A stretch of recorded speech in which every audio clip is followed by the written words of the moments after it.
Clinic में वो सब एक साथ आगे पीछे ही खड़े थे। नाज़नीन ने पलट कर पहले ज़ावियार की जानिब देखा और फिर इसकी निगाहों ने हरम तक सफ़र किया। अगले कई लम्हात में क्लिनिक के दरवाजे पर क्लोज्ड का बोर्ड आवेज़ा कर दिया गया था। वो अब एक दूसरे के सामने सोफ़ों पर विराजमान थे। सबके पास यहाँ आने की अलग अलग वजूहात थीं।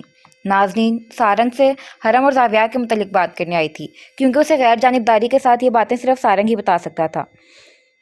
दूसरी जानिब ज़ावियार हमलावरों की तफ्तीशी रिपोर्ट्स के लिए उसके क्लिनिक तक आया था और हरम उसे डॉक्टर की रिपोर्ट के बारे में बात करना चाहता था। सारंग बदर को अंदाज़ा ही नहीं था कि वो उन सबकी ज़िंदगियों में आनन फानन ही अहम हो गया था। वो सब सोफ़ों पर विराजमान थे, लेकिन हरम उन सबसे दूर सारंग के वर्किंग टेबल पर बैठा उसके लैपटॉप को इस्तेमाल कर रहा था। दूसरी जानिब सारंग बेचारी सी शक्ल बनाए कभी एक को तकता तो कभी दूसरे को। नाज़नीन ने उसे नहीं बताया था कि वो यहाँ क्यों आई थी। वो सबके सामने सारंग से ये बात नहीं कहना चाहती थी। ज़ावियार गर्दन झुकाए संजीदगी से फाइल्स की गर्दानी में मसरूफ़ दिखाई दे रहा था और सानिया नाज़नीन से बातें कर रही थी। तुम यहाँ क्या कर रही हो सानी? मैं अपनी पप्पी के लिए डॉक्टर साहब से बात करने आई थी नाज़नीन आपी। वो कुछ बीमार हो गया है। उसने साथ ही सारंग की जानिब देखा तो उसने समझकर सर इस बात में हिला दिया। यकीनन वो यहाँ अपने आने की वजह से किसी को भी नहीं बताना चाहती थी। नाज़नीन ने उन दोनों की निगाहों के तबादले को बगौर देखा, मगर कुछ भी कहे बगैर समझकर सर हिला दिया। सानिया की निगाह उसकी पेशानी पर लगी सफ़ेद पट्टी पर ठहर सी गई। आपको ये चोट कैसे लगी? उसके सवाल पर ज़ावियार के वर्क गर्दानी करते हाथ लम्हे भर को थम से गए थे। उसने चेहरा यूं ही उठाकर देखा तो निगाह सीधा नाज़नीन पर फिसली। सफ़ेद लिबास में उसकी सुर्ख सफ़ेद रंगत दमक रही थी। स्याह खूबसूरत आंखें सानिया के सवाल पर हल्का सा मुस्कुराईं तो ज़ावियार ने अपनी निगाहें बेसाख्ता ही फेरी। वो अब फिर से फाइल्स को देख रहा था, लेकिन समात नाज़नीन के जवाब पर ही लगी थी। यूनी में मुझ पर हमला हो गया था, आराम से कहा तो ज़ावियार ने अपने चौंक कर चेहरा उठाया था। उसका चौंकना नाज़नीन ने महसूस कर लिया था। सारंग भी नाज़नीन को ही तक रहा था। शायद वो दोनों उससे इतने साफ जवाब की तवक्को नहीं कर रहे थे। क्या? क्यों? कैसे? किसने करवाया हमला? सानिया की परेशानी बहुत बेसाख्ता थी। सानिया ने आगे बढ़कर उसके हाथ पर हाथ रखकर उसे शांत रहने का इशारा किया, लेकिन वो खौफजदा हो गई। आपको कहीं और तो नहीं लगी? ऐसे कैसे का हमला हो सकता है? मैं बिल्कुल ठीक हूँ। एक फाइटर ट्रेनर ने मुझे बचा लिया था, मज़े से कहा तो ज़ावियार ने अपने सर नहीं उठाया। उसे नाज़नीन की आवाज़ में हल्की सी शरारत महसूस हुई थी। वो फाइटर ठीक है अब?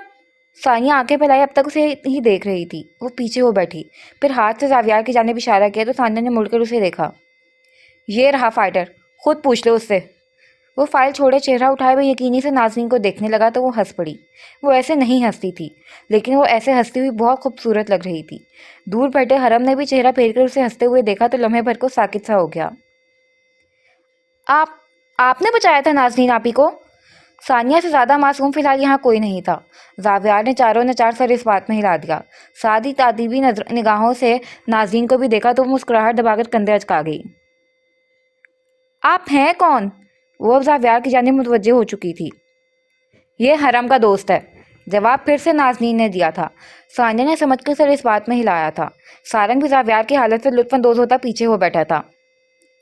आप ठीक हैं अब? जी, यक लफ्ज़ी जवाब मौसूल हुआ। नाज़नीन फिर से आगे हो बैठी। तुम्हारे बाजू में गोली लगी थी, कैसा है अब तुम्हारा जख्म? उसका अगला इस्तफसार बज़ाहिर संजीदा था, लेकिन उसमें छुपी शरारत ज़ावियार को बखूबी महसूस हुई थी। वो नाज़नीन को मैडम मैंने आपका क्या बिगाड़ा है वाली नज़रों से देख रहा था। सारंग ने लबों पर उमड़ती हंसी रोकी थी। जी ठीक है। गोली? गोली भी लगी थी इन्हें? सानिया की जुबान फिर से हकलाई तो नाज़नीन ने अफसोस से सर इस बात में हिलाया। ज़ावियार कौम को फाइल्स के पर्चे उलट उलट रहा था, साथ साथ उसने गैर आरामदेह सा पहलू भी बदला था। इसके बाजू में लगी गोली भी मैंने निकाली थी। सारंग ने अपना हिस्सा डालना ज़रूरी समझा। वो जो फाइल्स की वर्कगर्दानी कर रहा था लम्हे भर को चेहरा उठाकर उसे खूंखार निगाहों से घूरा, मगर मजाल है जो ज़रा भी असर हो जाता। आपने क्यों हॉस्पिटल क्यों नहीं गए आप? सानिया ने परेशानी से एक बार फिर पूछा, और अभी वो जवाब देने ही लगा था कि नाज़नीन बोल उठी। ज़िद्दी बहुत है, मैंने इतना कहा लेकिन मेरी एक बात नहीं सुनी इसने। सारंग का कहका बेसाख्ता था। सानिया उसे हंसता हुआ देखकर हैरान हुई थी। कमाल है, इतनी संजीदा बात हो रही है और डॉक्टर साहब को मजाक सूझ रहा है। आपको ऐसे नहीं करना चाहिए, डॉक्टर के पास जाना ज़रूरी है। ठीक है कि आप ट्रेनर हैं, लेकिन इतना बेखौफ होना भी इंसान को नुकसान पहुंचा सकता है। आपके घर वाले कितने परेशान हुए होंगे। शुक्र मेरी मॉम जैसी मॉम नहीं है आपकी, दोबारा आपको घर से निकलने ही नहीं देना था इन्होंने तो। सारंग इससे ज़्यादा नहीं सुन सकता था, इसीलिए वहाँ से उठ गया था। वो अब नाज़नीन, हरम और ज़ावियार के लिए कॉफ़ी बना रहा था। नाज़नीन ने एक निगाह दूर बैठे हरम पर डाली और फिर कुछ सोचकर वो अपनी जगह से उठ गई। ज़ावियार बेचारगी से सानिया को जवाब देने के सही में लगता था। वो अब सारंग के वर्किंग टेबल की जानिब चली आई थी, फिर उससे एक फासले पर खड़ी हो गई। हरम लैपटॉप पर लाइब्रेरी में हुए हमले की वीडियो देख रहा था, लेकिन वो अपने पीछे खड़ी नाज़नीन की मौजूदगी से बेखबर नहीं था। वो पहले तो हैरत से उसके कंधे पर झुकी और फिर आंखें फैलाई इस वीडियो को देखने लगी। ये वीडियो कहाँ से मिली तुम्हें? उसके बाद झुकने की वजह से हरम की गोद में आ गिरे थे। उनकी नरमी उसे अपने हाथों पर महसूस होने लगी थी। उसकी कुर्बत पर वो बेसाख्ता ही अपनी कुर्सी नामहसूस तरीके से खिसकाकर उससे दूर हुआ था, यूनिवर्सिटी से। लेकिन ये अब डिलीट की जा चुकी है। ये वीडियो एक मजबूत सबूत है, इसीलिए उसका हज़फ किया जाना ज़रूरी था।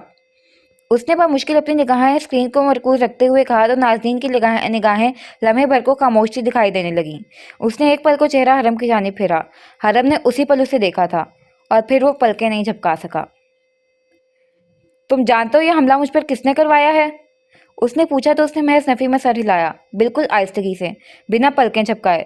वो आंखें इतनी स्याह थीं कि हरम और एबी ने अपने भूरे इर्तकाज़ को साये में डूबते महसूस किया था। वो उससे कुछ कह रही थी, लेकिन अब अल्फाज महज उसके समात पर गिर रहे थे। वो क्या कह रही थी, उसे कुछ समझ नहीं आ रहा था।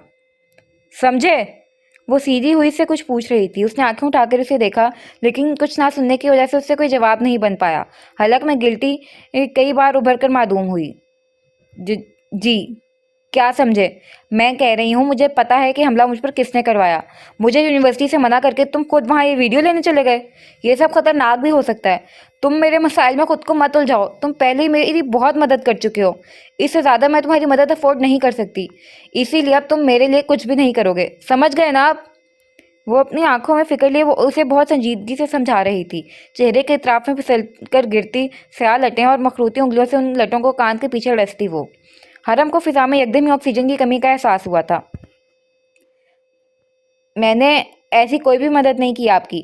मेरी जगह कोई भी होता तो यही करता। उसने अपना रुख स्क्रीन की जानिब कर लेने ही में आफियत जानी थी, लेकिन नाज़नीन ने सर नफ़ी में हिलाकर उसकी कुर्सी एक बार फिर से खुद की जानिब घुमाई थी। हरम ने इस बार आंखें नहीं उठाईं। मेरी तरफ देखो हरम। नाज़नीन की आवाज़ में परेशानी थी। उसने आंखें उठाई। भूरा इर्तकाज़ स्याह इर्तकाज़ के साथ गडमट सा हो गया।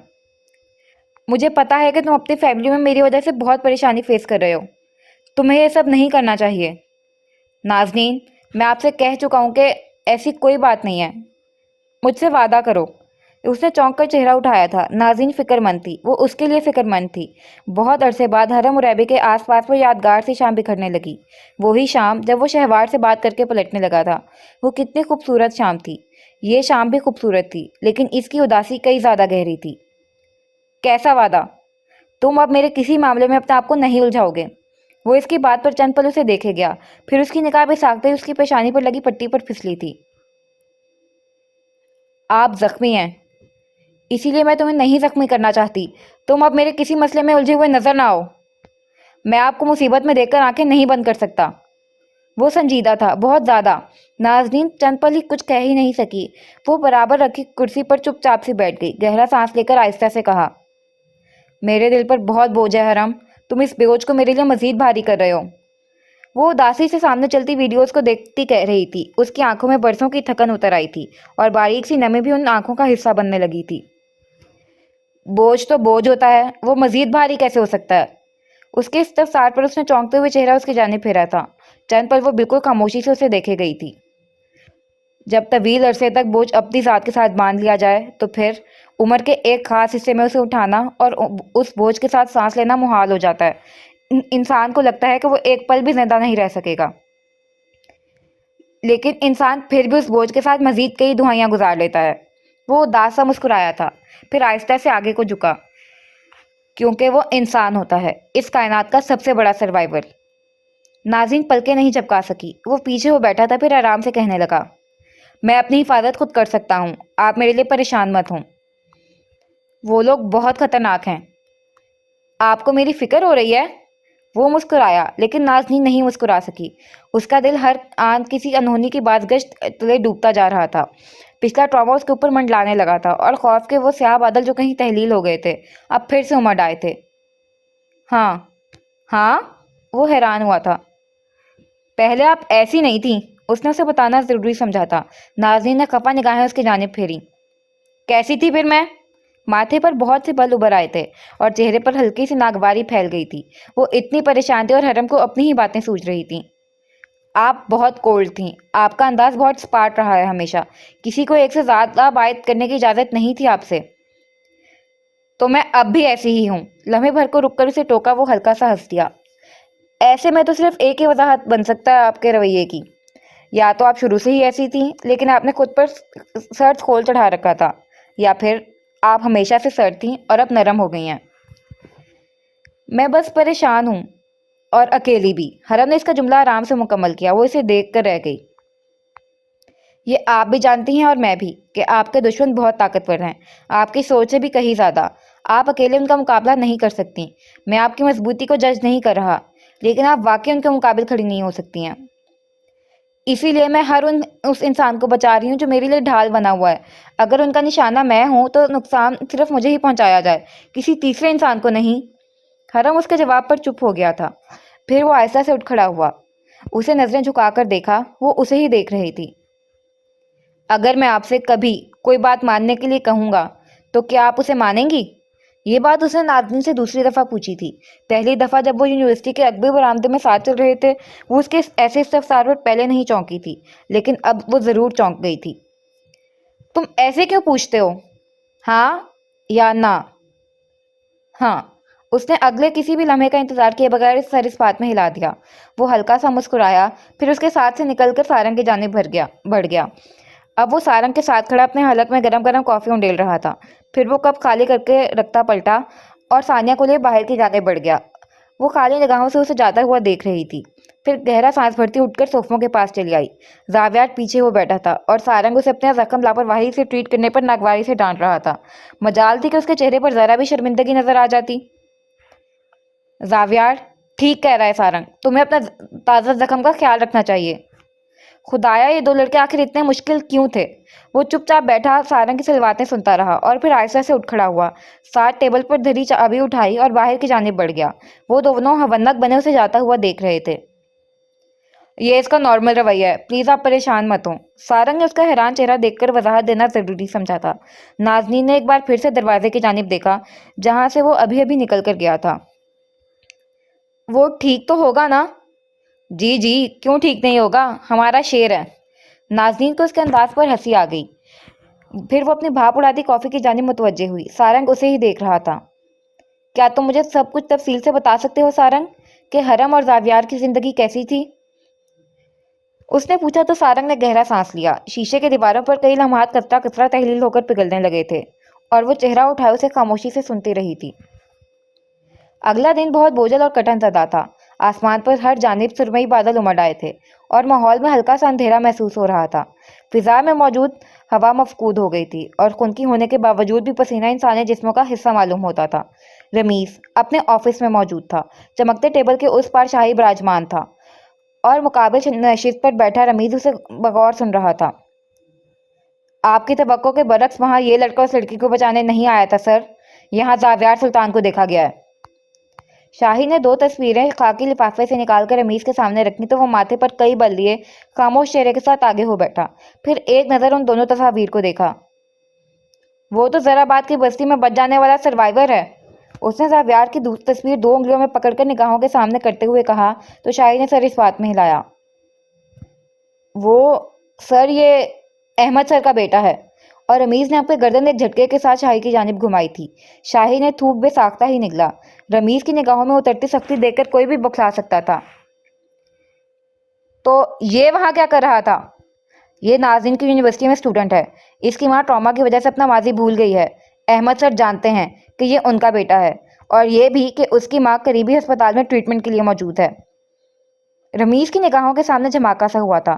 احمد کا کئی دفعہ کترا کر زاویار کے موضوع سے آگے بڑھ جانا اور اس کی مشکوک سرگرمیاں، اس کی پیشانی پر پسینے کی کئی کئی بوندیں ایک ساتھ ہی نمودار ہوئی تھیں۔ شاہی، کیا تم جانتے ہو کہ شجاع کو کس نے زخمی کیا تھا؟ وہ آگے ہو بیٹھا تھا۔ یہ معاملہ جو اس نے اپنی گٹ فیلنگ پر کھلوایا تھا اب اس کی توجہ کا مرکز ثابت ہو رہا تھا۔ اس نے زندگی بھر اپنی گٹ فیلنگ کو نظر انداز نہیں کیا تھا، اور آج بھی وقت سے کہیں پہلے وہ بہت کچھ جان گیا تھا۔ نہیں سر، इस वाक़ये की कोई फुटेज हमारे सामने मौजूद नहीं है। रमीज़ ने ज़ावियार की तस्वीर को 2 उंगलियों में घुमाकर उसका रुख शाही की जानिब फेरा तो वो लम्हे भर को चौंका। वो बोल नहीं सकता, लेकिन वो देखकर तो मुझे को निशानदेही कर सकता है ना। उससे सच उगलवाओ। शाही ने हाथ आगे बढ़कर रमीज़ के हाथ से तस्वीर ले ली। चमकते टेबल पर हरम की तस्वीर अब तक मौजूद थी। क्या तुम इस लड़के को जानते हो? रमीज़ ने सरसरी निगाह हरम की तस्वीर पर डालकर पूछा तो शाही ने नफी में सर हिलाया। क्या तुम्हें लड़का मशकूक नहीं लगता शाही? नहीं सर, इस लड़के के पास आपके पीछे आने का कोई जवाब नहीं बनता। वो अपनी फैमिली में खुश और मुस्तहकम है। अक्सर ज़ावियार जैसी फिगर्स ही बदला लेने के लिए मंजराम पर नमूदार होती हैं। हम जुर्म को उसके ट्रिगर पर ढूंढते हैं, और ज़ावियार का सबसे बड़ा ट्रिगर उसकी माँ और तबाहाल घराना है। शाही का तबसरा किसी प्रोफेशनल प्रोफाइलर की माने था। रमीज़ अगले ही पल पीछे हो बैठा था, फिर महजूज होकर शाही की जानिब देखा। हमारे 2 इन्वेस्टर्स का कत्ल किया जा चुका है। क्या इस लड़के के अलावा किसी और के पास इन इन्वेस्टर्स को कत्ल करने का मोटो मौजूद है? हो सकता है कि कत्ल ज़ावियार ही ने किए हों, इसलिए हमें एक प्रॉपर तफ्तीश करने की ज़रूरत है। ये कोई तीसरा बंदा भी हो सकता है। हमारे पास सबूत मौजूद नहीं है, इसीलिए अभी कुछ भी नहीं कहा जा सकता। शाही ने उसे कोई उम्मीद नहीं थमाई थी, लेकिन उसकी आंखों की चमक बहुत गहरी थी। काटदार सी नफरत आमेज चमक थी वो। क्या तुम ज़ावियार को इन्वेस्टिगेट करना पसंद करोगे? लेकिन इस तफ्तीश की भनक भी मेरे ऑफिस के दरवाजे से बाहर नहीं जानी चाहिए। तुम इस बाबत किसी से भी बात नहीं करोगे। उसकी आवाज़ स्याह थी, कनपट्टी में बहुत सी सफ़ेदी चमक रही थी, लेकिन उसका मकरूह चेहरा हर जज्बे से आ रही था। ये सब आसान नहीं था। अहमद उसका दायां हाथ था। अगर उसे अपना दायां हाथ काट कर फेंकना पड़ा तो जिंदगी बहुत कठिन रुख इख्तियार कर सकती थी। जी सर। शाही उसके सामने से उठकर जा चुका था। अभी वो दरवाजे के नॉब की जानिब बढ़ा ही था कि दरवाज़ा अगले ही पल खुल गया। वहाँ अहमद खड़ा था। उसकी आंखों में शाही को देखकर ना समझी सी उभरी थी, लेकिन शाही ने अगले ही पल कदम बाहर की जानिब बढ़ाए तो वो खड़ा रह गया। सामने टेबल के उस पार लगी कुर्सी पर रमीज़ विराजमान था, ठंडी आंखों से उसे ही तक रहा था। अहमद अंदर चला आया, लेकिन कुछ था जो उसे महसूस हुआ था, कुछ बहुत खौफनाक। बैठो रमीज़। बैठो अहमद। रमीज़ का रवैया वैसा ही रहा जैसा हमेशा रहा करता था। वो मैकानगी अंदाज में बैठ गया, लेकिन उसकी निगाहें रमीज़ का चेहरा बगौर तक रही थीं। नाज़नीन पर हमला करवाना ज़रूरी था क्या? उसका सवाल तीर के माने सीधा था। इसे अपना रमीज़ के दरमियान तना फासला बखूबी महसूस हो रहा था। बिल्कुल, मैं देखना चाहता था कि उसे दिन की रोशनी में कौन बचाने आता है। अगले ही पल अहमद ने जेब से तस्वीर निकालकर रमीज़ के सामने रखी तो उसने निगाहें झुकाकर उस तस्वीर की जानिब निगाह की, फिर हल्का सा मुस्कुराया। अहमद उसका चेहरा बगौर देख रहा था। मुझे पता था कि तुम मेरे साथ कभी भी गलत बयानी से काम नहीं लोगे। तुम एक वफादार मुलाजिम हो। उसने अगली कोई भी निगाह उस तस्वीर पर नहीं डाली थी। अहमद आहिस्ता से उसके ऑफिस से उठाया था। रमीज़ ने निगाहें झुकाकर एक बार फिर से उस तस्वीर को देखा था। अब के उसके वजूद में स्याही खुबी महसूस हो रही थी, क्योंकि वो तस्वीर हरम की थी और अहमद ने वाज़ेह तौर पर उसके साथ गलत बयानी से काम लिया था। वो सुबह जो अपनी आबोताब के साथ तलू हुई थी अब ढलकर स्याह रात में तब्दील हो चुकी थी। इंसारी घराना धूप की तमाज़त तले झुलस कर स्याह पड़ चुका था और रात की स्याही में वो सफ़ेद महल अब स्याही का मुजाहिरा पेश कर रहा था। उसके आसपास फैले सब्ज़ खेतों पर बहुत से मुलाजमिन काम करने में मसरूफ़ दिखाई देते थे। सफ़ेद बेदाग महराबें किसी बाग दामन दोशीज़ा की मानिंद अपने पर फैलाए सब्ज़ाजार के सब्ज़ रंग पर जगमगा रही थीं, लेकिन बाहर से खूबसूरत और शांत नज़र आने वाला एक कसर अंदर से खोखला था। इसकी बुनियादों में स्याह गुनाहों का जहर तैलील था और ऊंचे सतून इन गुनाहों के अमीन ठहरे थे। लाउंज में बहुत से सफरी बैग रखे हुए थे और सैकड़ों मुलाजमीन इस सारे सामान को दाखिली दरवाजे से बाहर खड़ी गाड़ियों में रखते जा रहे थे। रज़ा वाकई जा रहा था। वो सच में जा रहा था, रमीज़ और इस कसर को तन्हा छोड़कर। रमीज़ उसके सामान को बाहर मुंतकिल करते मुलाजमीन को खामोश निगाहों से देख रहा था। ऊपर रेलिंग से अभिया नीचे देख रही थी। अतीका दरवाजे तक पहुंचकर चेहरा उसकी जानिब फेरे हुए थी, जहां रज़ा अपनी माँ के साथ हाथ छुड़ा रहा था। मेकअप के बगैर शाइस्ता का चेहरा हद दर्जा मकरूह और बुरा महसूस हो रहा था। वो अपने कमज़ोर हाथों से रज़ा का बाजू थामे हुए थी, जिसे वो मुस्तकिल छुड़ा रहा था।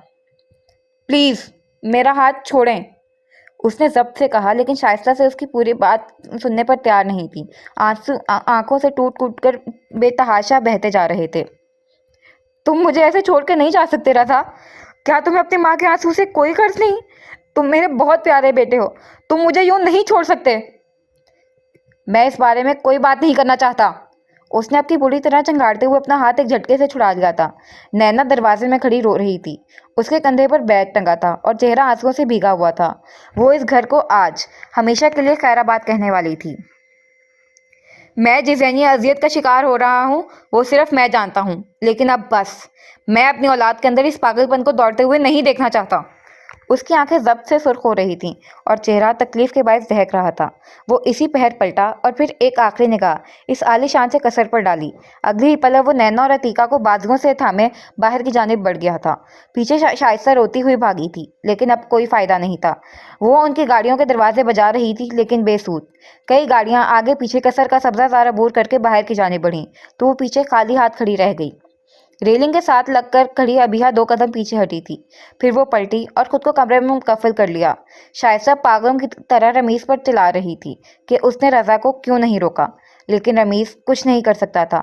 वो अपना सर सोफे की पट से टिकाकर आंखें मूंद गया। क्या खुदा होना आसान था? हरगिज नहीं। उसे अपनी गर्दन का बोझ बढ़ता हुआ महसूस हो रहा था। दूसरी जानिब रज़ा ने फ़ोन कान से लगाया और फिर आहिस्ता से बोला, तुम्हारा बहुत शुक्रिया हरम। मैं तुम्हारा ये एहसास ज़िंदगी भर फरामोश नहीं कर पाऊंगा। अगर तुमने मेरा साथ नहीं दिया होता तो शायद मैं जहन्नुम से कभी नहीं निकल सकता था। कहकर उसने फ़ोन कान से हटा लिया। हरम ने भी फ़ोन कान से हटाकर साथ रख के सोफे पर डाल दिया था। वो इस वक्त अपने अपार्टमेंट में मौजूद था। इसके सामने चमकते कांच की वॉल पर कई तस्वीर चस्मा थीं। उन सब तस्वीर के दरमियान रमीज़ की तस्वीर पर उसे सुर्ख दायरा लगाया।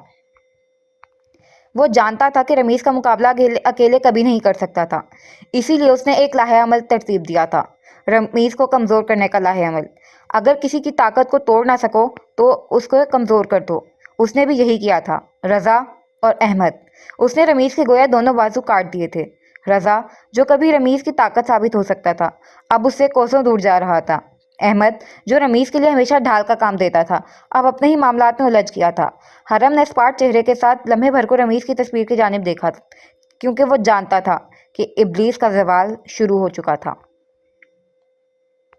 कच्चे सहन वाले घर में हर जानिब रात के अंधेरे का आखिरी पहर उतरा था। खुले सहन में स्याह आसमान से शबनम बरस रही थी और क्यारियां अपनी मखसूस खुशबू के ज़ेरे असर महक रही थीं। लेकिन इस महक में कुछ जहरीला था। वो महक नथनों से उतरती हलक में कड़वास खोल जाती थी। सांस रुकने लगता और धड़कन की रफ्तार पल पल मध्यम होने लगती थी। रात के आखिरी पहर ने हर शय को गोया जहर आलूद कर दिया था। बरामदे में जर्द रोशनी टिमटिमा रही थी। यक बस्ता बरामदे से गुजरकर दाएं जानिब बने कमरे का दरवाज़ा हल्का सा धकेला जाता तो अंदाज़ा होता कि नाज़रीन अपने बिस्तर पर दराज थी। उसका लिहाफ बिस्तर से आधा नीचे को गिर रहा था और वो बेड की चादर अपनी मुट्ठियों में जकड़े कुछ बड़बड़ा रही थी। उसका वजूद इस ठंड में भी पसीने से शराबूर हो रहा था और सांसें धोंकने की माने चल रही थीं। यूं लगता था गोया वो कोई बुरा ख्वाब देख रही थी। यकदक थी उसकी आंखें एक झटके से खुली। लटें गर्दन पर पसीने के बायस चिपक गई थीं और उसका मुंह शिद्दत की वजह से खुल गया था। अगले ही पल वो झटका खाकर उठी। कमरा मध्यम सी रोशनी के जेर असर दम साधे उसे तक रहा था। उसका जिस्म लर्जिश का शिकार था। उसने कपकपाते हाथों से साइड टेबल पर धरा जग उठाकर गिलास में पानी उंडेला। अगले ही पल वो पानी का गिलास कटाकट हलक से अंदर उतार रही थी। कुछ सांस बहाल हुआ तो उसने अपना सर दोनों हाथों में गिरा लिया। पिछले कई दिनों से उसे बहुत बुरे बुरे ख्वाब आ रहे थे। वो रात के आखिरी पहर में यूं ही बड़ी धड़कन और उलझी सांसों के साथ उठने लगी थी। ट्रॉमा ख़त्म हो जाए तब भी उसके असरात हमेशा साथ रहते हैं। उसका ट्रॉमा ख़त्म हो चुका था। उस रात को 18 साल गुजर चुके थे, लेकिन वो स्याह रात अब भी उसके दिलो दिमाग में ताज़ा थी। ट्रॉमा को अगर प्रोसेस ना किया जाए तो वो यूं ही इंसान के अंदर अपना बाक़ियात छोड़ जाता है। फिर वो इंसान पर इसी तरह ख्वाब की सूरत हावी होने की कोशिश करता है। इंसान फिर हर उस शय से दूर भागता है जिससे उसका ट्रॉमा किसी तरह भी जुड़ा होता है। अगली ही पल उसे दबी दबी सी फजर की पहली अजान सुनाई दी थी। वो आहिस्ता से उतरी और फिर बाहर की जानिब बढ़ गई। फजर के सर्द से अंधेरे में वो खामोशी से वज़ू कर रही थी। उसके स्याह बाल जूड़े में बंधे होने के बायस आधे गर्दन पर ढलके महसूस हो रहे थे और यख पानी के बायस उसका जिस्म बर्फ़ की मानिंद ठंडा हो रहा था। हाथों के प्याले में पानी लेकर 3 दफ़ा अपना चेहरा धोने के बाद अब वो अपनी कोहनियाँ यख पानी से भिगो रही थी। कुछ ही पल बाद अब वो अपने कमरे में जा नमाज बिछाए नमाज पढ़ रही थी। रकू में झुकते ही कई आंसू एक साथ टूटकर उसकी आंखों से गिरे थे। हर ख्वाब के बाद वो खुद को पहले से कहीं ज़्यादा कमज़ोर और खौफज़दा महसूस करती थी। उसे अपने सालों से जमा की गई ताकत सेंच ले जाने से खौफ आता था। नमाज पढ़ने के बाद वो खामोशी से जाए नमाज पर बैठी रही। धड़कन मामूल पर आ चुकी थी, लेकिन वो जानती थी कि इस ख्वाब का असर अब सारा दिन उसके साथ रहेगा। فجر ڈھلی تو کچے صحن والے گھر میں اٹاخ پھٹک کی آوازیں بھی دستور محسوس ہونے لگیں۔ پچھلے دنوں سے وجدان کے امتحانات چل رہے تھے تو اسی لیے اسے ناظرین سے بات کرنے کا موقع نہ مل سکا۔ وہ زیادہ تر یا تو اپنے کمرے میں ہوتا یا پھر پڑھ رہا ہوتا۔ ناظرین پولیس کو اپنا بیانیہ بھی دے آئی تھی اور درس گاہ بھی معمول کی کارکردگی پر رواں ہو گئی تھی۔ اس نے ناشتہ بنا کر تختے پر لگایا اور پھر آگے بڑھ کر صوفیہ اور وجدان کو بلانے لگی۔ آج وجدان کا آخری پیپر تھا۔ وہ اسے آخری پیپر کے لیے خود چھوڑنے جانا چاہتی تھی۔ روہیلا کے بڑے بیٹے کی شادی ہے، صوفیہ نے چائے ناظرین کے کپ میں انڈیلتے ہوئے کہا تو اس کا ہاتھ ذرا سست پڑا۔ وہ آنکھیں اٹھائے انہیں وضاحت طلب نگاہوں سے دیکھنے لگی۔ کل فون آیا تھا اس کا میرے پاس، کہہ رہی تھی کہ جلد ہی دعوت دینے بھی آئے گی ہمارے گھر۔ کیا تمہیں حرم نے نہیں بتایا کہ عدیل کی شادی ہے اسی مہینے میں؟ وہ اس کے لاعلم ہونے پر ہلکا سا حیران ہوئی تھیں۔ نہیں، میری حرم سے بات نہیں ہوئی۔ پچھلے ہفتے سے اس کی حرم سے واقعی بات نہیں ہوئی تھی۔ ہم چلیں گے نا شادی میں پھپھو؟ وجدان کی پر امید سے آواز ابھری تو اس کے پوچھنے پر مسکرائی۔ میں نہیں جاؤں گی، آپ دونوں چلے جانا۔ وہ اپنے چائے اٹھائے لبوں سے لگا گئی تھی۔ اس کے مقابل براجمان افراد نے نہ سمجھی سے اس کی جانب دیکھا۔ کیا مطلب؟ تم کیوں نہیں جاؤ گی؟ میرا موڈ نہیں ہے، صوفیہ اس کے آرام سے کہنے پر اب کے ٹھٹکی تھی۔ کیا تمہاری حرم سے لڑائی ہو گئی ہے؟ اور یہ ایک ایسا سوال تھا کہ وہ اس بوجھل صبح میں بھی ہنس پڑی تھی۔ میری اس سے لڑائی کیوں ہوگی امی؟ میں بچوں سے نہیں لڑتی، میرا کوئی خاص ارادہ نہیں ہے، بس اسی لیے نہیں جا رہی۔ آپ تو کہانی ہی بنا لیتی ہیں۔ وہ اب تک مسکرا رہی تھی۔ اگر جو حرم اسے خود کو بچہ کہتے ہوئے سن لیتا تو فوراً سے اٹھ کھڑا ہوتا، شاید اس سے ناراض ہو جاتا یا پھر لڑ ہی پڑتا۔ بچہ، او گاڈ، وہ اسے بچہ سمجھتی تھی۔ بچہ تو ایسے کہہ رہی ہیں جیسے آپ ان کی دادی ہیں، وجدان کہتے ہی ہنس پڑا تھا۔ ناظرین نے اسے تادیبی نگاہوں سے گھورا۔ بڑی ہوں اس سے میں۔ خیر اب اتنی بھی بڑی نہیں ہیں آپ۔ وجدان کو اس سے سخت اختلاف تھا۔ یہ تم لڑکوں کو آخر بڑا بننے کا شوق کیوں ہوتا ہے؟ ہمیشہ تم لوگوں کو ٹف گائے بننے کی کیا پڑی رہتی ہے بھلا؟ وہ اب اسے چھیڑ رہی تھی۔ وجدان حسب عادت ناظرین کے انداز پر ناک منہ چڑھا رہا تھا۔ ہم لڑکیوں کی طرح نازک اندام بنتے ہوئے بہت زہر لگیں گی پھپھو، ہمیں ٹف گائے ہی رہنے دیں۔ اس کے جواب پر ناظرین نے اسے تیوری چڑھا کر دیکھا۔ وہ اس کی تیوری پر بمشکل مسکراہٹ ضبط کر رہا تھا۔ کس نے کہا کہ لڑکیاں نازک اندام ہوتی ہیں؟ کیا لڑکیاں ٹف گائے ہوتی ہیں پھر؟ جی بالکل، وہ ایسی ہو سکتی ہیں، اس میں کوئی قباحت نہیں۔ اگر وہ اپنا ہر مسئلہ طریقے سے سنبھالنا جانتی ہیں تو لڑکیاں بھی رف ٹف ہو سکتی ہیں۔ مت بھولو کہ میں نے یونی میں 50 لوگوں کے درمیان ایک HOD کو 3 تھپڑ مارے ہیں۔ ابرو اچکا کر ایک ادا سے کہا تو وجدان اپنی جگہ سے اٹھ کھڑا ہوا، پھر ڈرامائی انداز میں اس کے سامنے جھک کر اس کے لیے تالیاں پیٹنے لگا۔ وہ ہنس رہی تھی اور وجدان اسے ہنسا رہا تھا۔ انکل کے جبڑے میں اب تک درد ہوتا ہوگا پھپھو، اس کے ساتھ گھر سے نکلتے ہوئے اس نے کہا تو وہ پھر سے ہنس پڑی تھی۔ وجدان کا انداز واللہ دیکھنے سے تعلق رکھتا تھا۔ میں نے جو کیا سو کیا، زاویار نے تو کوئی کسر نہیں چھوڑی اس کا جبڑا ہلانے میں۔ اب کے وجدان ہنس دیا تھا۔ چند منٹ کی ڈرائیو کے بعد وہ گاڑی اس کے کالج کے باہر روک رہی تھی۔ اس نے اپنا بیگ کندھے پر ٹانگا اور جو ہی گاڑی سے اترنے لگا تو ناظرین نے اسے لمحے بھر کو روک دیا۔ وہ چونک کر اس کی جانب دیکھنے لگا۔ وہ آگے بڑھی اور اسے گلے لگایا، پھر کچھ پل یوں ہی رہی۔ وجدان سن ہی رہا۔ پھپھو اسے بلا وجہ کبھی خود سے قریب نہیں کیا کرتی تھی۔ وہ اس سے الگ ہوئی تو وہ اس کے چہرے پر پریشانی سے کچھ جانچنے لگا۔ ناظرین کی ناک سرخ تھی اور آنکھیں ہلکی سی بھیگی ہوئی تھیں۔ وہ واقعتاً پریشان ہو گیا تھا۔ پھپھو، آپ ٹھیک ہیں نا؟ کیا ہوا؟ آپ رو رہی ہیں؟ ناظرین آنکھیں رگڑتی ہوئی ہنسی تھی، پھر اس کے بالوں کو ہاتھ بڑھا کر ماتھے سے پرے ہٹایا۔ وہ اس بھری دنیا میں اس کا واحد سرمایہ تھا۔ میں نے تمہاری کامیابی کے لیے ہمیشہ بہت دعائیں مانگی ہیں، لیکن تمہاری حفاظت کے لیے جتنی مناجات میں نے کی ہیں وہ شاید میری ہر دعا پر بھاری ہوں گی، کیونکہ وجی تم میرے لیے سب کچھ ہو۔ میں تمہیں نہیں کھو سکتی۔ اب تم اتنے بڑے ہو گئے ہو، جلدی میڈیکل میں تمہارا داخلہ ہو جائے گا تو تم ایک نئی زندگی کی جانب گامزن ہو جاؤ گے۔ میں خوش ہوں کہ تمہاری زندگی آگے بڑھ رہی ہے۔ تم اپنے پھپھو کی طرح اپنے ماضی میں قید نہیں ہوئے۔ خواب کا اثر اب تک اس کے ساتھ تھا۔ وجدان اسے چپ چاپ دیکھتا رہا، پھر ہولے سے مسکرایا۔ آپ کا ماضی میرے ماضی سے کئی زیادہ تلخ تھا پھپھو۔ میں آپ جیسا نہیں ہوں کیونکہ آپ فائٹر ہیں۔ میں شاید آپ سے بہت پیچھے ہوں۔ مجھے زندگی کو آپ کی طرح جھیلنے کے لیے بھی بہت محنت کرنی ہے۔ اس کے بعد پر وہ مسکرائی تھی، پھر چہرہ اس کی جانب پھیرا۔ وہ اسے ہی دیکھ رہا تھا۔ اتنے سمجھدار ہو کہ کبھی کبھی مجھے تم سے ڈر لگتا ہے۔ کبھی کبھی تو مجھے خود سے بھی ڈر لگتا ہے۔ ہم سب کہیں نہ کہیں اپنے اندر سے خوفزدہ ہوتے ہیں پھپھو۔ زندگی کے کسی ایک پہر میں ہمیں زندگی کی اصلیت کچھ اس طرح نظر آتی ہے کہ ہم اپنے ہی رد عمل سے خوفزدہ ہو جاتے ہیں۔ انسان اتنی ہی غیر یقینی مخلوق ہے، وہ کیا کر سکتا ہے اس کا ادراک اسے خود بھی نہیں ہوتا۔ ہم مانسٹر بننے سے خود کو کیسے روک سکتے ہیں بھلا؟ زندگی ہم سے اتنے سخت مطالبات کرتی ہے کہ ہم خالی ہاتھ رہ جاتے ہیں۔ کھڑکی کے شیشے سے باہر دیکھتی وہ نارمل سی آواز میں کہہ رہی تھی۔ وجدان نے گہرا سانس لیا اور پھر اپنا بیگ کندھے پر درستگی سے ڈالا۔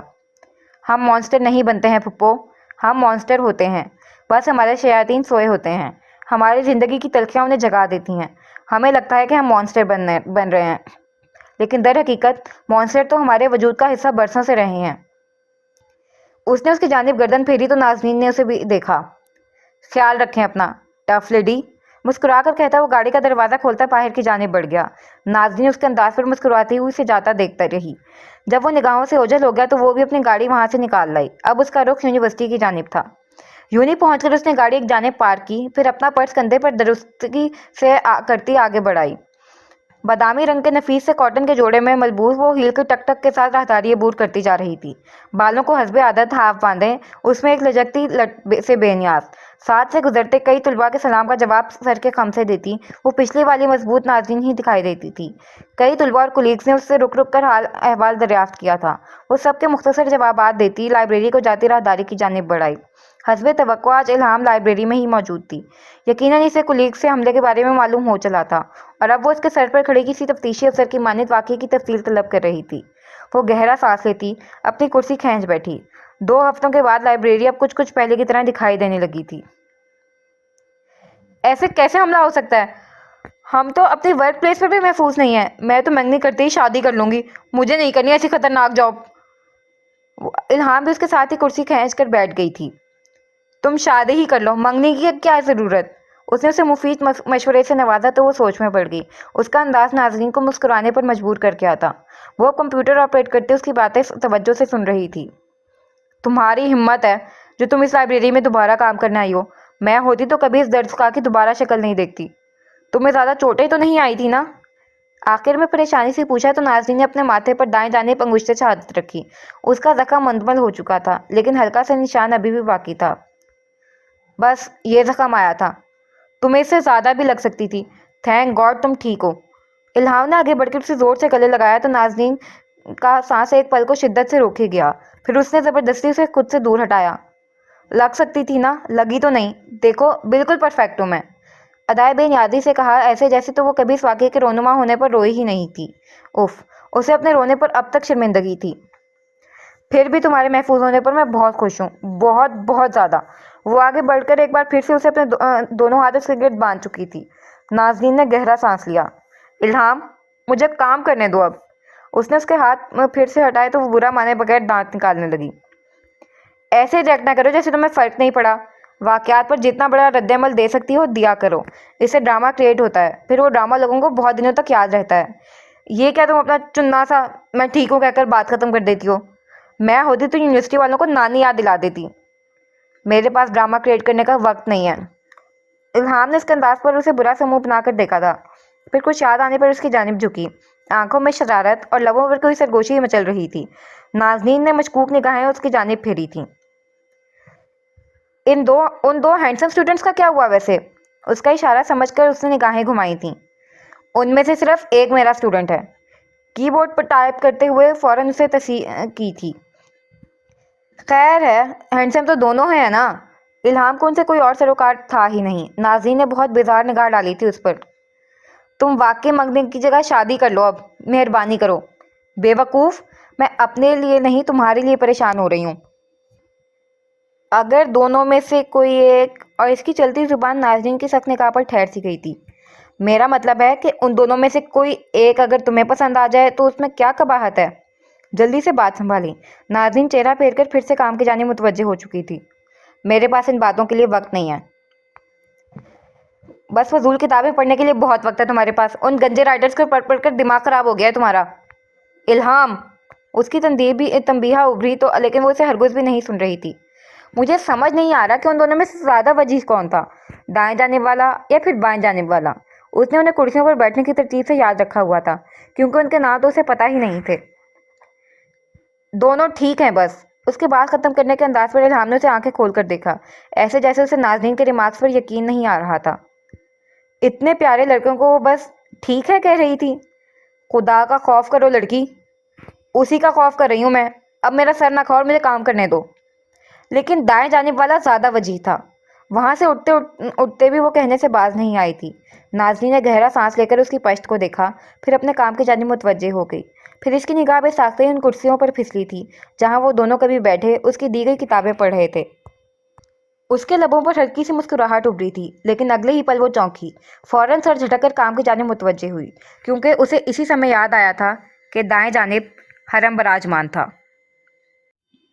شائستہ نے ابھیا کے کمرے کا دروازہ دھکیلا تو وہ کھلتا چلا گیا۔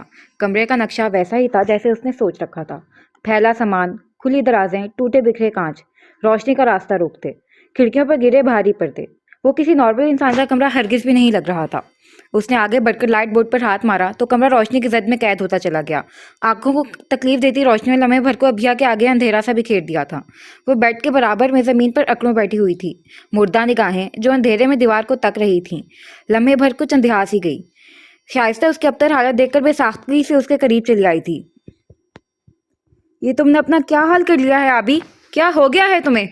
شائستہ نے اس کے برابر میں بیٹھتی ہوئی اس کے کندھوں سے جھنجھوڑا تو ابھی نے نفرت اس کے دونوں کندھے جھٹک دیے۔ شائستہ اس کے ایسے رد عمل پر حیران ہوئی تھی۔ اس کی اپنی رنگت بھی میک اپ کے بغیر بے رونق اور روکھی سی محسوس ہو رہی تھی۔ رضا اور نینا کی دوری کے خیال نے اس کی رہی سی تندی گویا زائل کر دی تھی۔ کیا تم بھی اپنی ماں کو قصوروار ٹھہرا رہی ہو آبی؟ وہ سب میں نے تمہارے لیے کیا تھا۔ نازنین تمہارے مقابلے پر کبھی نہیں آ سکتی، لیکن اس لڑکے نے میں اپنی پسند کو بچانے کے لیے تمہارے ساتھ اس قدر گھٹیا حرکت کا ارتکاب کیا۔ کیا تم بھی سب کی طرح مجھے ہی قصوروار ٹھہرا رہی ہو؟ اس کی آنکھوں میں چپتے ہوئے آنسو جمع ہونے لگے۔ ابھیا نے اسے مردہ نگاہوں سے دیکھا تھا۔ آپ نے نازنین کے پیچھے اس آدمی کو کیوں بھیجا تھا؟ اس کی آواز بھی اسی کی مانند مردہ محسوس ہو رہی تھی، بالکل کھوکھلی سی۔ شائستہ لمحے بھر کو ٹھہر سی گئی، یوں گویا کسی نے اس کی گردن کے گرد کسے بل کو آخری جھٹکا دیا ہو۔ مجھے اس بات سے کوئی فرق نہیں پڑتا ممی کہ آپ نے کیوں اس آدمی کو نازنین کے پیچھے بھیجا، یا پھر وہ نازنین کے ساتھ کیا کرنے والا تھا۔ میں نینا کی طرح بے وقوف نہیں ہوں، لیکن آپ کے ایسے قدم کی وجہ سے مجھ سے میرا بھائی اور میری بہن بہت دور ہو گئے ہیں۔ کیا آپ کو اس بات کا اندازہ ہے کہ میں ان دونوں سے کتنا پیار کرتی تھی؟ وہ اس پر چلائی تو شائستہ کے ٹھہرے ارتکاز میں لمحے بھر کی جنبش سی ابھری۔ ابھی ابزاروں کی تار بلند آواز سے رو رہی تھی۔ اس کا کھوکھلا وجود جو کبھی روشنیوں کا مرکز ہوا کرتا تھا اب گہری سایوں کا اسیر معلوم ہونے لگا تھا۔ شائستہ نے آگے بڑھ کر اسے خود سے لگانا چاہا تو ابھیا نے اس کے ہاتھ بری طرح سے جھٹکے اور اپنی جگہ سے اٹھ کھڑی ہوئی۔ مجھے آپ سے کوئی ہمدردی نہیں ہے ممی، مجھے میرے حال پر چھوڑ دیں، اور آئندہ کبھی مجھے پکارنے کی غلطی مت کیجیے گا۔ I fucking hate you۔ آخری الفاظ اس نے بہت نفرت سے سرد آواز میں کہے تھے۔ شائستہ کا وجود برف بنتا چلا گیا۔ تم ایسے ابھی میری بات سنو، ہم ایسے ہار نہیں مان سکتے، ہم ایسے پیچھے نہیں ہٹ سکتے۔ ہمیں حالات کے ایسے دھانے پر لانے والوں کا انجام میں اپنے ہاتھوں سے لکھوں گی۔ ہم اتنی آسانی سے کے ساتھ انہیں نہیں جیتنے دے سکتے۔ ممی فار گاڈ سیک، وہ اس پر چنگھاڑی تھی۔ شائستہ اسے بے یقینی سے دیکھتی رہی، وہ پاگلوں کی طرح اس پر چلا رہی تھی۔ مجھے آپ کی کوئی مدد نہیں چاہیے، میں اپنے بدلے خود لے سکتی ہوں، اور میں اپنے دشمنوں کا انجام بھی خود لکھ سکتی ہوں۔ مجھے آپ جیسی ماں کا ساتھ نہیں چاہیے جو اپنی ہی اولاد کے لیے ناسور ثابت ہو۔ مجھ سے دور رہیں، میرے سامنے اپنی ہار کی وضاحتیں رکھنے کی کوئی ضرورت نہیں ہے آپ کو۔ پھٹتی آواز کے ساتھ کہہ کر وہ اگلے ہی لمحے پلٹی اور پھر ڈریسنگ روم کا دروازہ زوردار آواز کے ساتھ بند کرتی غائب ہو گئی۔ شائستہ کا سارا وجود کسی نے زخمی کر دیا تھا۔ وہ بت بنی اپنی جگہ ہی کھڑی رہی، پھر خاموشی کے ساتھ ہاتھ کی پشت سے آنسو صاف کیے باہر کی جانب بڑھ آئی۔ زینوں کے دہانے پر پہنچ کر اس نے اپنے ہاتھ میں قید موبائل کو نگاہوں کے سامنے کیا تھا۔ پھر وہ ایک نمبر ڈائل کرنے کے بعد ملہم قدموں سے زینے اترتی دور جاتی گھنٹی سنتی رہی۔ ڈاکٹر باسط، کیا آپ میری بیٹی کے لیے اپائنٹمنٹ کنفرم کر سکتے ہیں؟ اس کے پاس محض یہی راستہ تھا ابھیا کو واپس لانے کا۔ اس کی ذہنی حالت نارمل نہیں تھی، اور شائستہ اسے اپنے آپ کو تباہ کرتے ہوئے نہیں دیکھ سکتی تھی، کیونکہ اب اس کے پاس محض اس کی ایک ہی اولاد رہ گئی تھی۔ اس کا خالی وجود زینوں کے دہانے پر اب تک استادہ تھا۔ जावियार खामोश चेहरा लिए रुबीना के सामने विराजमान था। वो बिस्तर पर दराज करवट लिए सो रही थी। सुबह की नरम सी धूप खिड़की के रास्ते अंदर को गिर रही थी। कमरे में मखसूस दवाइयों की बू फैली हुई थी, लेकिन वो किसी भी चीज़ का असर लिए बगैर खामोशी से रुबीना की दवाइयाँ दुरुस्तगी से रख रहा था। साथ साथ एक निगाह रुबीना पर भी डाल देता, जो अहमद की वापसी के बाद खासी पुरसकून रहने लगी थी। इन्हें जो इजाफी दवाइयाँ सहनी सुकून के लिए दी जाती थीं, वो अब बंद कर दी गई थीं। शायद उनका सुकून अहमद ही में पिन्हा था। इसी पहर दरवाज़ा खुला तो उसने पलट कर देखा। वहाँ अहमद खड़ा था। उसके हाथ में ताज़ा फूलों का गुलदस्ता था और वो शायद जावियार को देखकर अंदर कहीं खुश हुआ था, लेकिन जावियार की जानिब की फिजा सर्द ही रही। अहमद अंदर चला आया तो वो अपनी जगह से उठ खड़ा हुआ, फिर बेतासुर निगाहों से उसे देखा। मेरी माँ को कोई नुकसान नहीं पहुँचाना। तो मैं सिर्फ इसलिए बर्दाश्त कर रहा हूँ कि मेरी माँ को तुम जैसे मकरूह इंसान की ज़रूरत है। अगर वो तुम्हें नहीं पहचानती तो कब का तुम्हें मारकर दफन कर चुका होता मैं। कहते ही वो पलट गया था, लेकिन फिर अहमद की पुकार पर उसे ठहर जाना पड़ा। वो गुलदस्ता साइड टेबल पर रखकर उसकी जानिब चला आया था, फिर उसके सामने आ खड़ा हुआ। जूं ही हाथ बढ़ाकर उसका कंधा छूना चाहा तो वो बेसाख्ता ही 2 कदम पीछे हटा। तुम्हें क्या लगता है कि तुम क्या कर रहे हो? उसके जबड़ों में तैश से उतरने लगा तो अहमद ने अपना हाथ बढ़ाकर नीचे कर लिया, फिर सर झटक कर उसकी जानिब देखा। तुम क्यों मंजर यहाँ पर मौजूद हो? फजूल सवालात के जवाब में हरगिज भी देने का पाबंद नहीं हो तुम्हें। ऐसे एक्ट मत करो जैसे तुम्हें मेरी बहुत फिक्र है। अहमद ने इसकी फनकार पर गहरा सांस लिया था, फिर सर इस बात में हिलाकर कहने लगा, तुम जहाँ मौजूद थे वहीं पलट जाओ। यहाँ पर रहना तुम्हारे लिए खतरनाक साबित हो सकता है। कुछ और? उसने ऐसे पूछा जैसे कह रहा हो अपनी बकवास बंद करो। अहमद की निगाहों में संजीदगी वाज़ेह होने लगी थी। तुम्हारे लिए मंजिराम पर रहना खतरनाक है। तुम जहाँ थे, जिस एजेंसी में काम कर रहे थे, वहीं पलट जाओ। तुमने नजरों में आकर गलती की है, लेकिन अभी भी उस गलती को सुधारा जा सकता है। मुझे नहीं लगता कि मैंने कभी किसी मामले में किसी दूसरे इंसान की बात मानी हो, इसीलिए मुझे दोबारा मत रोकना। सख्ती से झिड़क कर वो इसके साथ से निकल गया था। रमीज और हरम तुम्हारे लिए खतरनाक हैं। अहमद के बात पर उसे फिर से रुकना पड़ा। वो उसकी जानिब पलटा तो उसने भी अपना रुख अहमद की जानिब घुमाया। वो दोनों एक जैसे थे, एक दूसरे का अक्स। मैंने तुम्हारी राय नहीं मांगी। मेरी बात समझो, तुम्हारा दोस्त तुम्हारा सबसे बड़ा दुश्मन है। उसके आसपास नजर आना तुम्हारे लिए खतरे से खाली नहीं है। चंद पल जावियार उसका परेशान चेहरा देखता, फिर वो चंद कदम आगे बढ़ाया, एंड उसके मुकाबिल आकर ठहर गया। अब उनके दरमियान महज चंद इंच का फासला ही था। वो दोनों बिना पलकें झपकाए एक दूसरे को तक रहे थे। ऐसी कच्ची बस्ती की गलियों में रुलकर बड़ा हुआ हूं मैं कि जिधर से गुजरने का शुरफा को अपनी तौहीन समझा करते हैं। चप्पलें फटी हुई थी तो उसे खरीदने के पैसे नहीं हुआ करते थे। नंगे पैर जिंदगी के कई सफर काटता रहा मैं। खाने की कमी के बायस मेरी हड्डियां उभर आई थी, और मेरी माँ घरों में काम करके मेरे लिए खाना लाया करती थी। ऐसी जिंदगी गुजारी है मैंने।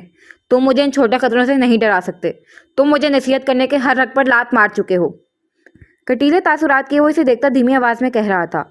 अहमद के रगों पैर में शर्मिंदगी सी उतरने लगी। तुम स्केप गॉड बन सकते हो जावियार।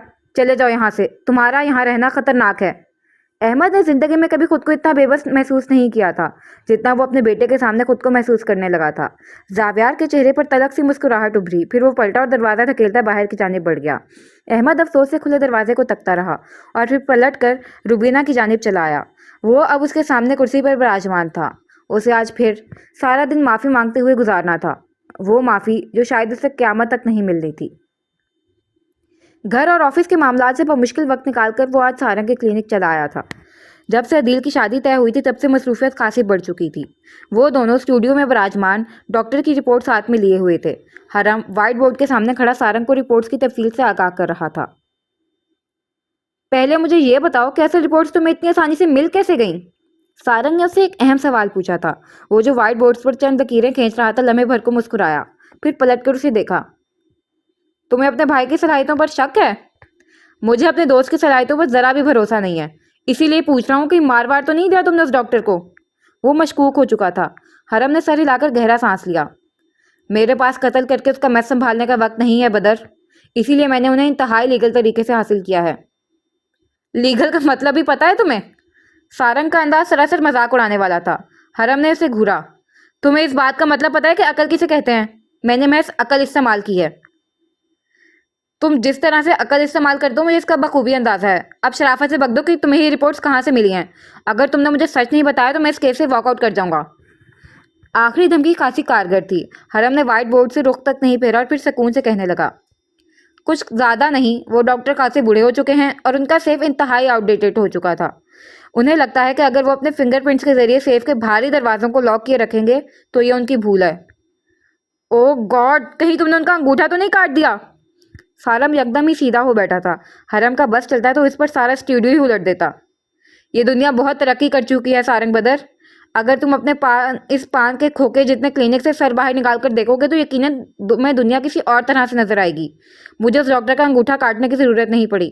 मैं तो बस एक कमज़ोर सा मरीज बनकर उसके क्लिनिक में गया, फिर निगाह बचाकर उसके गिलास से फिंगरप्रिंट को टेप पर चिपका करके ले आया, फिर सिलिकॉन का एक जाली फिंगरप्रिंट बनाया और ये रिपोर्ट्स आज मेरी मलकियत में तुम इसीलिए देख रहे हो। उसने हाथ में थामी रिपोर्ट्स एक बार फिर से दिखाई थी। सारंग की आंखें ना चाहते हुए भी खुल गई थीं। यानी कि अब हमारे फिंगरप्रिंट से खुलने वाले सेफ भी महफूज नहीं है? वो हैरान ज़्यादा था या परेशान, उसे समझ नहीं आया। हरम ने कंधे अचकाए थे।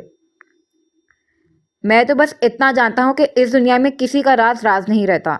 जो अपने राज को महफूज समझता है वो दर हकीकत बेवकूफ़ है। इसे पता होना चाहिए कि हर राज का कोई ना कोई अमीन हमेशा जिंदा रह जाता है। मुझे लगा था कि इस काम में खासी ख्वारी होगी।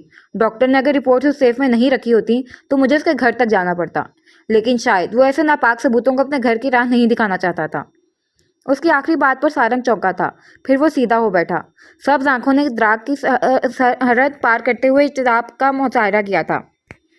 क्या तुम इन रिपोर्ट से कोई मतलब अखज़ कर चुके हो? बिल्कुल।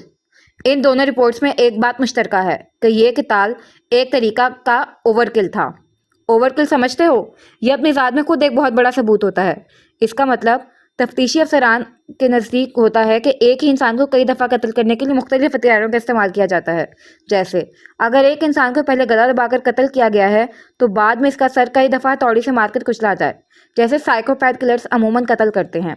वो 3 से 4 दफ़ा अपने शिकार को कोदोजोब करने की कोशिश करते हैं। उन्हें विक्टिम की तकदीर से लुत्फ हासिल होता है। बिना किसी लुकनत के वो रवानी से कहता जा रहा था। साथ साथ वो व्हाइट बोर्ड पर 3-4 लकीरें खींच चुका था। सारंग बहुत संजीदगी से उसकी जानिब मुतवज्जे था। जावेद और मुबीन दोनों को इसी तरह कत्ल किया गया है। मुबीन के सर के पिछले हिस्से में कई दफ़ा भारी चीज़ मारी गई है। एक दफ़ा नहीं बल्कि रिपोर्ट के मुताबिक मुबीन के मर जाने के बाद कई दफ़ा उसे भारी हथियार का निशाना बनाया जाता रहा है। Same goes for Javed. उसे चेहरे पर कई दफ़ा शिद्दत के साथ जूतों से जख्मी किया गया है। फिर हमें उसके इलाज से बचती हुई हड्डियां मौसूल हुई, यानी वो बेहोश हो चुका था, लेकिन फिर भी उस पर काड़ी पूरी कुव्वत से चढ़ा दी गई थी। वो खामोश हुआ तो सारा क्लिनिक सुनसान महसूस होने लगा। सारंग उसकी वजाहत बहुत ध्यान से सुन रहा था। वो अब व्हाइट बोर्ड पर जावेद और मुबीन का नाम लिख चुका था। इसके नीचे वो मोटी मोटी तफसीलात दर्ज करता जा रहा था।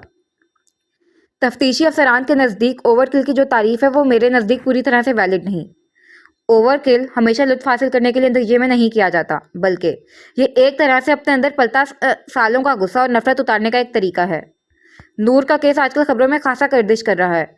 इसे ओवरकिल किया गया है, उसके कत्ल से लुत्फ हासिल किया गया है, उसे कई दफ़ा कई तरीकों से जोदोकोप किया गया है। मेरे नज़दीक उसका कातिल साइकोपैथ है, जिसका जल्द अज जल्द सजा पाना बहुत ज़रूरी है। साइकोपैथ की निशानदही आप बआसानी नहीं कर सकते। वो हमारे अंदर मौजूद होते हैं, बिल्कुल हमारी ही तरह नॉर्मल ज़िंदगी गुजार रहे होते हैं। लेकिन जावेद और मुबीन का कत्ल लुत्फ हासिल करने के लिए नहीं किया गया। ये कत्ल गुस्से के नतीजे में ही किया गया है। क्या इन दोनों का कत्ल भी किसी साइकोपैथ ने किया है? सारंग को अपना हलक सोखता महसूस हो रहा था। ये बातें बहुत खौफनाक थीं। मैं नहीं जानता कि वो कत्ल साइकोपैथ है या नहीं, लेकिन मैं इतना जानता हूँ कि वो कातिल रमीज़ है। इसकी आवाज़ बहुत मध्यम हो गई थी। सारंग चंद पल तक भलके नहीं झपका सका, वो सांस तक नहीं ले सका। क्या एक भाई और बेटा अपने ही भाई और बाप को कत्ल कर सकता था, वो भी इतनी बेदर्दी से कि इंसान की रूह तक कांप जाए? हरम उसकी जानिब छाई खामोशी महसूस करके पलटा था, फिर मारकर बंद करके टेबल पर रखता सोफे तक चला आया। तो तुम्हें कैसे पता चला कि ये कत्ल रमीज़ ने किए हैं? हरम ने उसके सवाल पर आगे बढ़कर एक और रिपोर्ट पेश की। सारंग ने उस रिपोर्ट पर निगाह दौड़ाई तो अगला सांस नहीं ले सका। हरम गहरा सांस लेता सीधा उठ खड़ा हुआ था। ये जावेद और मुबीन के जिस्म पर पाए जाने वाली डीएनए की रिपोर्ट है, जिसमें रमीज़ के फिंगरप्रिंट्स मौजूद हैं। इन दोनों के नाखूनों में रमीज़ के जिस्म की बाकियात भी मौजूद हैं। बिल्कुल वैसे ही जब आप किसी इंसान को पूरी कुव्वत से कत्ल करो तो वो आपको रोकने की कोशिश में अपने नाखून आपके हाथ पर गाड़ दे। मैंने कहा था ना बदर, सबूत फिजा में सब्त रह जाते हैं, कत्ल हमेशा जिंदा रहता है। सारंग ने थूक निकल कर रिपोर्ट उसे एक बार फिर से थमा दी थी। क्लिनिक में चंद पल बोझल सांसों की आवाजें गूंजती रहीं। नाज़नीन ने ऐसे खौफनाक इंसान के साथ इतने साल कैसे गुजारे होंगे? कुछ देर बाद सारंग ने अफसोस से कहा था। हरम खामोशी से सोफे पर आ बैठा, फिर दोनों हाथ घुटनों पर रखता आगे को झुका। उसके चेहरे पर छाई संजीदगी बहुत गहरी थी। फिर सारंग के सवाल पर उसकी जानिब देखने लगा। मुझे बस एक बात समझ नहीं आई, अगर ये दोनों कत्ल रमीज ने किए हैं तो फिर उसे पहली ही दफा रिपोर्ट्स की क्या जरूरत थी? दोनों अमवात मशकूक थीं। मुबीन की जाली रिपोर्ट में दर्ज तफसीलात में उसकी मौत किसी और तरह से दिखाई गई है। जब रमीज ने मुबीन का कत्ल किया तो इस वक्त जावेद उसके घर में ही मौजूद था। वो यकीनन बाप की अचानक मौत पर सख्त घबराया होगा और इसी घबराहट में उसने सबसे पहले डॉक्टर्स की रिपोर्ट की जानिब रुख फेरा होगा। इसीलिए रमीज को वो रिपोर्ट्स तब्दील करवानी पड़ी। और दूसरी जगह जावेद का कत्ल हुआ तो दुनिया की निगाहें पहले ही रमीज पर लगी हुई थी, क्योंकि वो अपने भाई को बिजनेस और घर दोनों से बेदखल कर चुका था। जावेद की अचानक मौत पर लोगों का पहला शक रमीज पर ही जाता, इसलिए उसने अपना जुर्म छुपाने की खातिर जाली रिपोर्ट्स बनवाई। ये सब रमीज का कवर अप था। वो सारे लाए अमल को पहले ही डिकोड कर चुका था। फिर अपने स्मार्टफोन की जानिब निगाहें फेरी, जहां वो 2 पैगामात जगमगा रहे थे। मुझे इन दोनों पहेलियों का अब तक कोई सुराग नहीं मिला। मेरे हाथ कोई सिरा नहीं लगा और मैं खौफजदा हूं कि किसी मामले में मुझसे देर ना हो जाए। इसकी आवाज़ मध्यम लेकिन संजीदा थी। जैसे जैसे वक्त आगे सफ़र कर रहा था, उसे अपने आसपास की फ़िज़ा में अजीब सा तनाव महसूस होने लगा था। वो जैसे जैसे केस सॉल्व कर रहा था, उसी तेज़ी से उसके आसपास किसी खतरे का एहसास भी बढ़ता जा रहा था। उसे लगता था कोई है जो उसके पीछे है। सारंग भी सीधा हो बैठा था। हरम का फ़ोन अब इसके हाथ में था और वो इन पहेलियों को देख रहा था जो 2 मुख्तलिफ लोगों की कंधा करता थी। नाज़नीन इस सब में महफूज तो रहेंगी ना? सारंग ने जाने ये सवाल क्यों पूछ लिया था।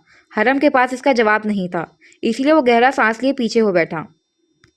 इनके आसपास बहुत दुश्मन है बदर, और दुश्मन भी वो जिनसे कुछ भी बैद नहीं, उसने कहा और फिर वो अपनी जगह से उठ खड़ा हुआ। फिर उसका फ़ोन बजा तो वो उसकी जानिब मुतवज्जे हुआ था। मॉम कॉलिंग लिखा जगमगा रहा था। फ़ोन कान से लगाकर वो सारंग को इशारा करता बाहर की जानिब बढ़ गया। पीछे क्लिनिक अब तक बोझल महसूस हो रहा था। जावियार एजेंसी में मौजूद रेलिंग के साथ लगकर खड़ा बाहर उतरती रात को बगौर देख रहा था। उसकी खाली निगाहें खला में घूर रही थीं और हाथ दोनों जेबों में अड़से। वो खुद भी उसी रात का हिस्सा मालूम हो रहा था। यकायक कोई इसके साथ आ खड़ा हुआ। वो जो कोई भी था उसे बखूबी जानता था। उसने चेहरा उसकी जानिब नहीं घुमाया। तालूत ने एक ठंडी आ भरी थी। कैसा है हरम? रेलिंग पर हाथ रख के जर्द झूलते बल्ब तले वो दोनों खड़े बिखरती रात को तक रहे थे। एजेंसी रात के इस पहर सुनसान थी। ठीक है, बहुत जिद्दी है, दोबारा मुझसे मिलने तक नहीं आया। बोगस रखना उसकी आदत है, जावियार ने बेतासुर चेहरे के साथ कहा था। तालूत ने उसकी जानिब चेहरा घुमाया। क्या तुम दोनों का ताल्लुक अब तक बेहतर नहीं हुआ? और मजीद कितनी दहाइयों तक इस फजूल सी दुश्मनी का बोझ उठाना है तुम दोनों ने? वो उस पर हल्का सा भरम भी हुआ था। जावियार असर लिए बगैर सामने पिघलती रात को तकता रहा। यह दुश्मनी उसने शुरू की थी, वही उसी इस दुश्मनी को बढ़ा रहा है और इस दुश्मनी को ख़त्म करना भी उसी के हाथ में है। मैंने कभी भी इस दुश्मनी को बढ़ावा नहीं दिया। तुम उससे बात तो कर सकते हो। तालूत को उन दोनों के तरीकों पर सख्त एतराज़ था। जावियार ने सर नफ़ी में हिलाया। मेरे और इसके दरमियान कोई बात नहीं हो सकती। वो ऐसी हरकतें करता है जो मुझे मेरा हाथ उठाने पर मजबूर कर देती हैं। मुझे यकीन है कि तुमने उसे मारा होगा। तालूत को उसके बताने से कबल ही अंदाज़ा था। जावियार ने बगैर किसी शर्म के सर इस बात में हिलाते हुए गोया उसके अंदाजे पर मुहर जब्त की थी। फिर अपनी गर्दन पर हाथ रखा तो तालूत ने उसकी जानिब देखा। यहाँ से पकड़ा था मैंने उसे। मेरा उस पर हाथ उठाने का कोई इरादा नहीं था, लेकिन उसने बात गलत की थी। साले की हड्डियाँ नहीं तोड़ी बस मैंने। शर्म करो, किसी वक्त में जिगरी यार था वो तुम्हारा। किसी वक्त में था ना, अब तो नहीं है। क्या तुम्हें था और है का फ़र्क नहीं मालूम? उसकी आवाज़ में तंज की रमक लहराई तो तालूत ने गहरा सांस लिया। बात बैठकर हल की जा सकती है। बैठकर हल करने से ये बात निकल चुकी है, लेकिन तुम इसकी फिक्र अब भी करते हो। वो किसी मुसीबत में होता है तो तुम ऐसे नहीं छोड़ सकते। मुझे पता है कि तुम अंदर ही अंदर उसे माफ़ कर चुके हो। जावियार उसकी बात पर खामोश खड़ा रहा। उसके पास जैसे ये सब करने की गुंजाइश नहीं थी। वो कहता नहीं था, लेकिन वो अंदर से हरम के लिए परेशान था। जब से उस पर रमीज़ की हकीकत इन हमरा आवरों के जरिए खुली थी, तब से वो अंदर ही अंदर कुछ और परेशान हो गया था। मुझसे जज्बाती बातें मत करो तालूत। تمہیں پتہ ہے کہ میں تمہاری ان سب باتوں کی کبھی بھی تائید نہیں کروں گا۔ اس نے جیسے اسے باور کرایا۔ تالوت اس کی بات پر ہلکا سا مسکرایا۔ اس کی آنکھوں کی لوہی چمک اور لبوں پر پھیلا تبسم بہت مبہم تھا۔ تم تائید نہیں کر رہے، لیکن لڑکے، کیا تم جانتے ہو کہ تم ان سب باتوں کی تردید بھی نہیں کر رہے؟ تردید کرنا ضروری نہیں، اس نے جواباً کہا تو تالوت محظوظ سا سر ہلانے لگا، پھر ساتھ ہی رکھی کرسی پر بیٹھ گیا۔ زیادہ دیر کھڑا ہونا اس کے لیے کٹھن ہوتا جا رہا تھا۔ زاویار ہفتے میں کئی دفعہ اس کے پاس چکر بھی محض اس کی بگڑتی طبیعت کی وجہ سے لگایا کرتا تھا۔ وہ اس کا سب سے زیادہ وفادار اور پیارا اسٹوڈنٹ تھا، لیکن جیسی انسیت اسے حرم سے تھی وہ شاید اس ایجنسی میں کسی سے بھی نہیں تھی، اور اس بات سے زاویار بخوبی واقف تھا۔ اسے اب ان باتوں سے فرق نہیں پڑتا تھا، وہ سیکنڈ چوائس پر رہنے کا عادی ہو چکا تھا۔ مجھے خبر ملی ہے کہ تمہارا باپ تمہارے سامنے آ چکا ہے، کیا تم اسے معاف کر چکے ہو؟ میں حیران ہوں کہ تم نے اب تک اسے موت کے گھاٹ کیوں نہیں اتارا؟ تالوت کی کمزور سی آواز ابھری تھی۔ زاویار بھی ساتھ رکھی کرسی پر آ بیٹھا تھا۔ معاف کرنے کا مادہ میرے اندر سے اٹھ چکا ہے، اب شاید میں زندگی میں مزید کسی بھی انسان کو معاف نہیں کر پاؤں گا۔ پھر تم نے اسے زندہ کیوں چھوڑ دیا؟ کیا تم اپنی زندگی کی محرومیوں کو بھول گئے ہو؟ اس کے سوال پر تلخی سے مسکرایا تھا۔ محرومی تو کبھی ساتھ چھوڑ کر گئی ہی نہیں تھی، اسے کیا فراموش کیا جاتا؟ اور اس کے جواب پر ایجنسی کی سنسان راہداریاں کچھ اور اداسی کی زد میں قید محسوس ہونے لگیں۔ محرومی نے بھی تو کبھی واقعتاً اس کا اور حرم کا ساتھ نہیں چھوڑا تھا۔ وہ مضبوط ضرور تھے، لیکن اندر کہیں وہ آج بھی محروم تھے۔ بچپن کی محرومیاں تا حیات انسان کی رگوں میں بسیرا کیے رہتی ہیں۔ جب تمہارا منظر عام پر رہنے کا مقصد ہی ختم ہو چکا ہے تو کیوں اپنا سر وہاں کھپا رہے ہو؟ واپس کیوں نہیں آ جاتے میرے پاس؟ ویسے بھی بہت کم عرصے کا مہمان رہ چکا ہوں میں۔ تالوت کی بات کا مفہوم وہ بہت اچھے سے سمجھتا تھا، لیکن وہ اس کی بات کا کوئی جواب نہیں دے پایا۔ اس کے پاس سارے جوابات ختم ہو گئے تھے۔ چھم سے سیاہ گھنگور پلکوں سے سجی وہ آنکھیں اس کے سامنے لہرائی تھیں۔ اس کے سینے میں عجیب سی گھٹن بھرنے لگی۔ ساری عمر اس نے کسی کو نہیں چاہا تھا، اپنی ماں کے علاوہ اس نے کبھی کسی عورت سے محبت نہیں کی تھی، لیکن نازنین ایسی واحد عورت تھی کہ جس نے اس کی قطعی آنکھوں میں بسیرا کر لیا تھا۔ وہ اسے جھٹکنا چاہتا تھا، وہ اسے یاد نہیں کرنا چاہتا تھا۔